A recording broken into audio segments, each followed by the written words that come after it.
Bonjour à toutes et à tous. Sébastien Baudet, directeur du dispositif Habitat et Accompagnement de Château-Gontier, géré par l'ADAPI 53.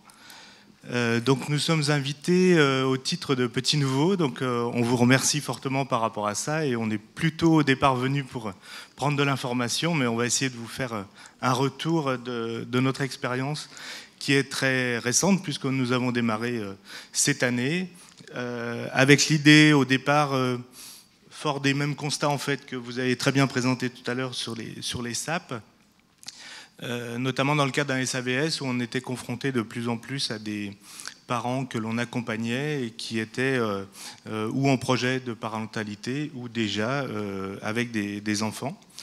Et nous avons donc insufflé aussi par notre directeur général qui connaissait très bien les expérimentations du Nord, nous a invités à venir visiter du coup et on s'est rencontrés dans ce cadre-là, y compris des services qui existaient sur Nantes en fait, que l'on est allé rencontrer et on a travaillé avec les services du département, notamment dans le cadre du schéma départemental de l'autonomie, pour faire inscrire un vrai besoin qui a été identifié et partagé par le département. Donc on était plutôt content du constat en fait partagé.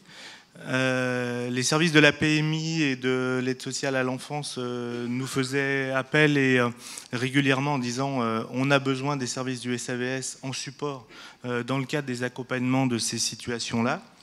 Et on a donc tout naturellement travaillé un pré-projet en fait, de SAP qui a été présenté au service de l'aide sociale à l'enfance, de la direction de l'autonomie et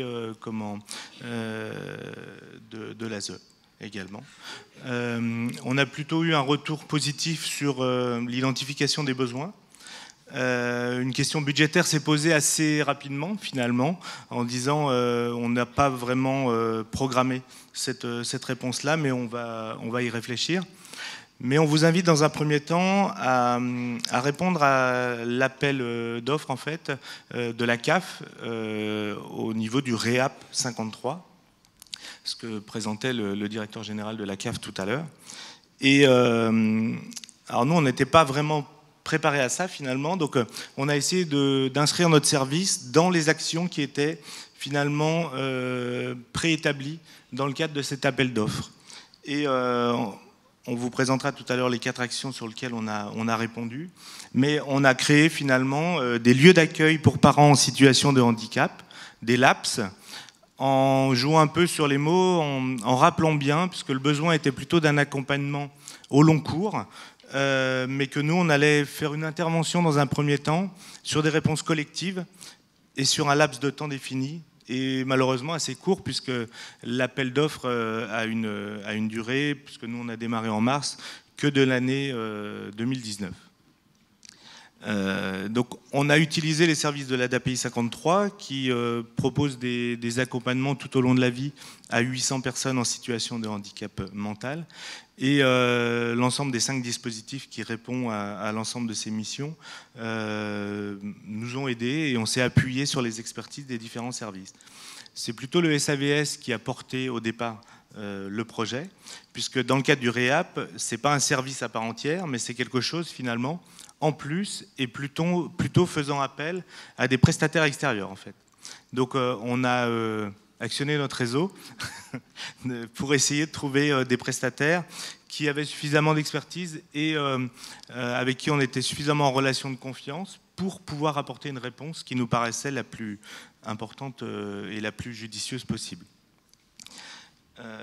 Donc, pour qui on a apporté cette réponse? Des parents qui étaient à la fois dans un projet d'avoir un enfant ou des parents qui avaient déjà des enfants. Nous avons répondu aujourd'hui à peu près une dizaine de familles dans le cadre des différents ateliers. Mais en tout cas, voilà, c'est un petit début. Mais on vous remercie de vouloir mettre un petit focus là-dessus, parce que ça nous aide aussi à garder vitalité nécessaire à défendre, et puis se servir aussi dans les différents échanges qu'on a avec les autorités de tarification, des différentes expériences qu'on peut justement voir sur d'autres territoires. Bon, merci de me passer la parole. Je te passe la zapette. Voilà. Bon, bonjour à chacun. Moi, je vais essayer de tenter en quelques mots de vous expliquer un peu la manière dont s'organisent les ateliers que nous proposons. C'est une initiative extrêmement modeste, puisqu'il y a un atelier à peu près par semaine, parfois 2 certaines semaines, où chaque parent peut venir seul ou accompagné avec sa question. Ce que je peux vous dire quand même en quelques mots, c'est l'orientation de cette pratique, parce qu'effectivement, c'est 4 ateliers différents avec une visée différente.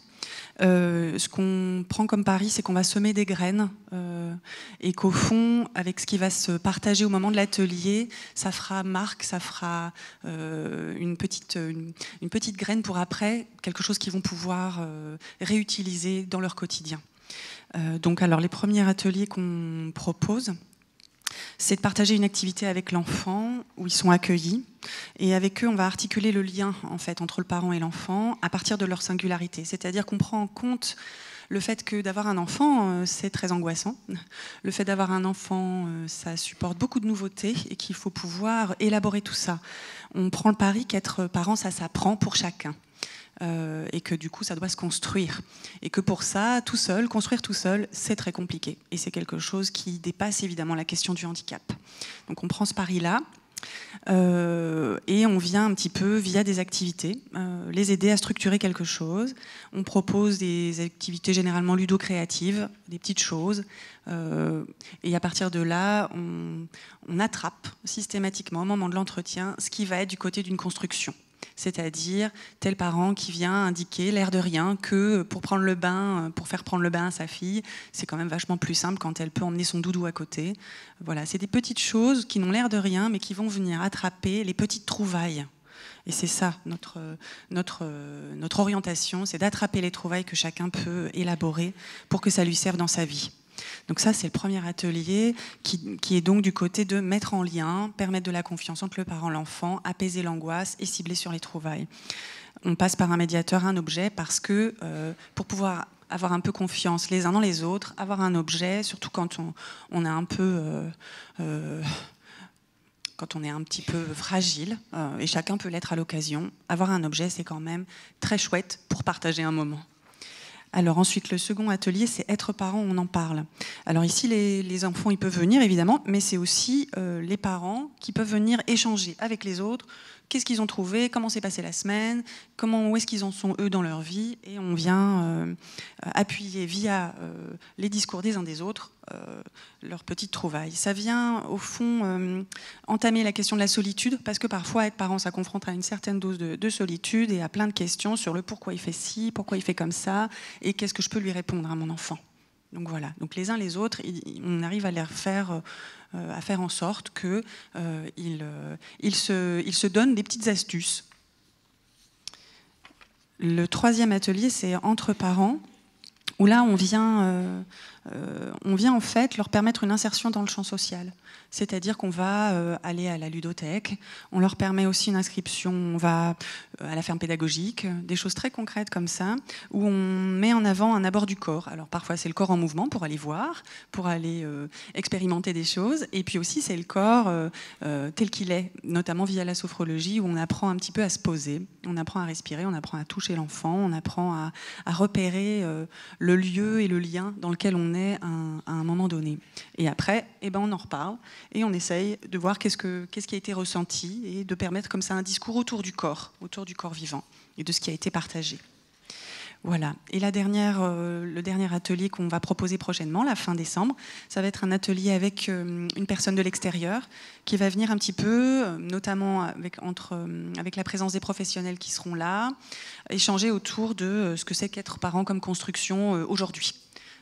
Voilà, ça met les professionnels en lien entre eux pour essayer de constituer un réseau et pour faire vivre la question justement. Donc ça permet un ancrage des professionnels entre eux pour qu'on puisse se servir les uns des autres pour s'adresser aux personnes quand elles ont besoin, puisque pour nous tout est à créer au fond en Mayenne, donc on a besoin de constituer quelque chose comme ça de professionnel avec une... Comment on pourrait expliquer ça ? Avec un partage d'expérience et de petites solutions et de savoir auprès de qui adresser telle personne pour telle question. Enfin, il y a évidemment les réseaux de PMI, l'ASE, etc. Mais il y a aussi comment chacun peut être attentif à la question que le sujet a. Voilà. Et ça, c'est chaque fois au cas par cas. Donc on fait beaucoup de place au cas par cas, c'est pour ça qu'on est plusieurs intervenants par atelier pour, au sein du groupe, faire place à chacun. Voilà. Et je pense que je m'arrête là pour permettre une conversation un petit peu. Sur l'aspect des perspectives en fait, qui sont annoncées par rapport à la fin de l'appel d'offres REAP, en fait, on a eu un contact avec le REAP qui souhaite soutenir encore nos actions sur les 2 années à venir et qui parle même d'enveloppe avec la possibilité d'avoir une masse salariale, en tout cas comment financer.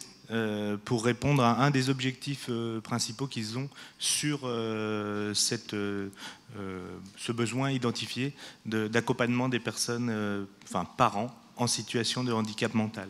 Donc on a un bon espoir par rapport à ça et du coup des réunions avec le conseil départemental et l'ensemble de ses services sont programmées début d'année 2020 partant on va dire du retour d'expérience des actions qu'on a mis en place tout au long de l'année 2019. Donc on a plutôt un bon espoir par rapport à ça. Madame Germain parlait justement de comment on avait constitué finalement les personnes et les intervenants. Au début, on a créé finalement un petit groupe de réflexion, donc directeur, chef de service, psychologue, et on y a associé également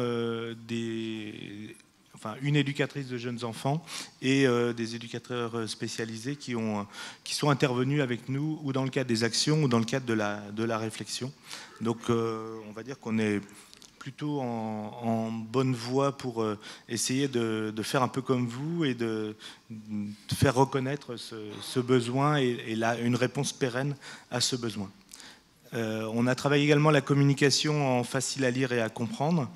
Et un des écueils qu'on rencontre quand même, c'est dans le fait de rassurer à la fois les parents, voire même les professionnels qui accompagnent aujourd'hui dans le cadre d'autres services, qui pourtant expriment des difficultés, mais le fait de, comme vous faisiez référence au réseau tout à l'heure, faire rentrer quelqu'un d'autre dans le réseau et chercher à apporter une réponse, sachant qu'en plus elle est sur un laps de temps défini assez court, on voit bien que c'est une barrière sur laquelle on a besoin de beaucoup rassurer et beaucoup travailler. En fait. Merci.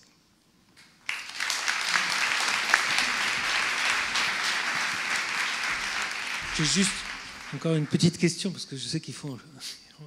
On n'a pas beaucoup de temps, mais j'en ai une quand même. Je me disais, c'est un lieu comme celui-là qui m'a l'air d'abord en voie de développement, et foisonnant quand même, avec plein d'idées possibles.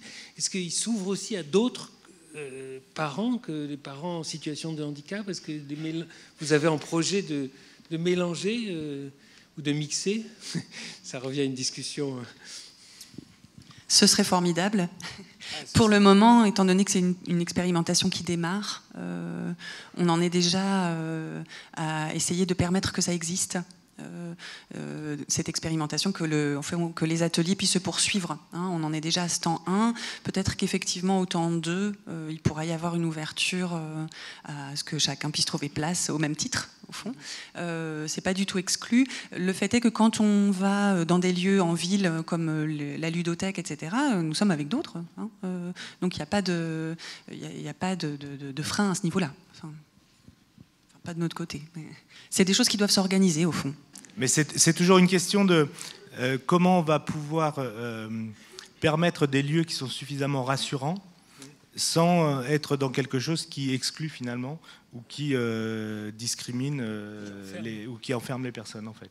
Mais on a besoin dans un premier temps de rassurer pour pouvoir finalement tenter des expériences ou en tout cas faire vivre des choses finalement dans le droit commun comme on a l'habitude de le dire, mais dans la vie tout simplement en fait. Sachant qu'ils sont déjà dans la vie en fait.